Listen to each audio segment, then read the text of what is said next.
Le projet de loi modifie l'encadrement des services de transport par taxi au Québec. Monsieur le Président, ce dossier a fait couler beaucoup d'encre. Nous sommes ravis de constater que le gouvernement a fini par s'entendre avec lui-même. On peut dire qu'après des mois de turbulence, le ministre des Transports, Jacques Daou, a réussi finalement à déposer ce projet de loi réglementant l'industrie du taxi et Alain Hubert devra se conformer à la loi.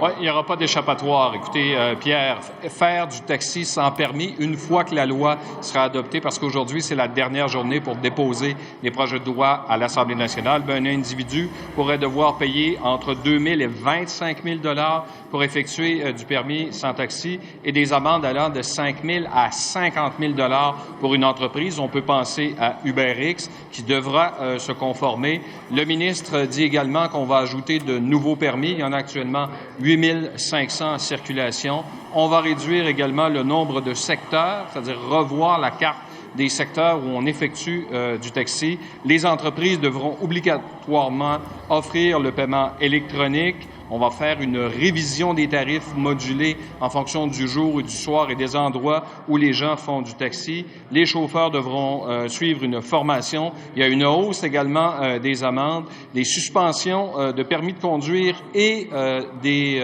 suspensions de véhicules si jamais vous effectuez du taxi sans permis.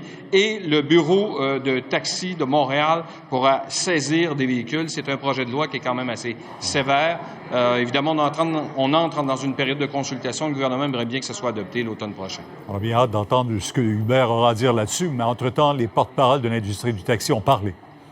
Bien, eux, ils applaudissent. C'est une victoire pour eux. Ils ont mené une bataille au cours des derniers mois. On peut écouter leur porte-parole, Guy Chevrette. Chapeau au ministre Daou qui a réussi, je pense, à décrocher un projet de loi qui se tient puis qui nous sied assez bien. Sauf que tout projet de loi est perfectible. On ne se cachera pas qu'une seule lecture, comme on vient de faire, nous permet d'avoir certaines interrogations que nous poserons en commission parlementaire et possiblement avec des propositions d'amendement. Et dans le même projet, il faut souligner que le gouvernement veut protéger également les cyclistes. Et ça sera applaudi là, par les associations de cyclistes et les cyclistes. Dans une zone de 50 km, on devra conserver une distance d'1,5 mètre. Et dans une zone de moins de 50 km, c'est 1 mètre entre l'automobile et le vélo.